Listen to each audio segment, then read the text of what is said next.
Welcome everybody. Today's topic is testing the so-called test. Never mind what the developer, an inventor, Carrie Mullis, had to say about that. Key question today, what do those swabs do?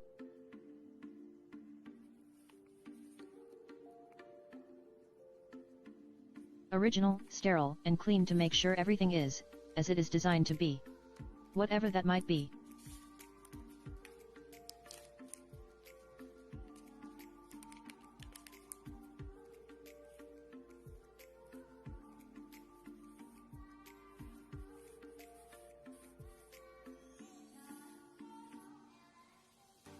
Now for a closer look.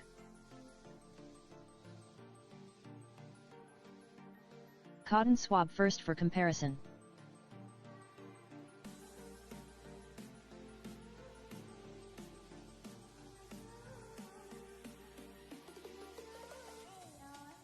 And now the COVID-19 test swab.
Sorry, that reaction to a recommended warming of the material, made me twitch as well.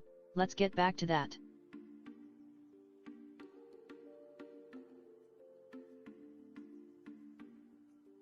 Up to you, what to make of that.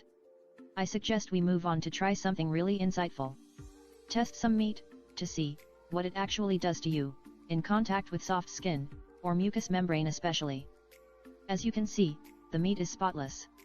Let's go with the cotton first. Remember to check, if you can see a difference, each time.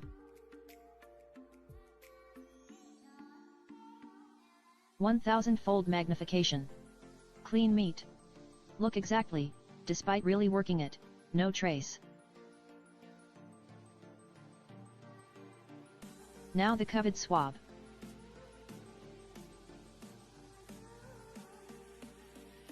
And just a gentle touch.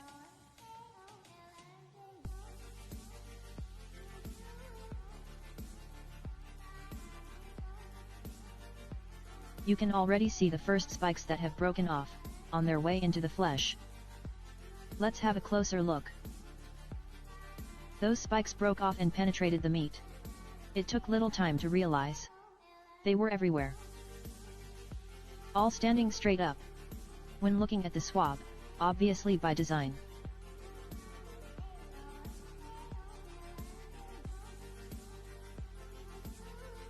Meat cells to the left, showing the magnification level, and to the right a spike, that's small. Going straight in. Swab after touching the meat. Barely anything came out with it, but a large of it remained, on end. In, the flesh. So to conclude. I cannot tell you what this black twitching fiber is, because I do not know. It could be something that came from the air like in no time and acted the way it did when coming in contact with warm air. Big could, though. But here are the facts. If the task was to harvest a bit of genetic material, a normal cotton swab would do just fine. This spiked swab, however, obviously has a different purpose. It is highly ineffective in harvesting materials compared to wrapped material that is off course. Much better for scraping and collecting genetic material.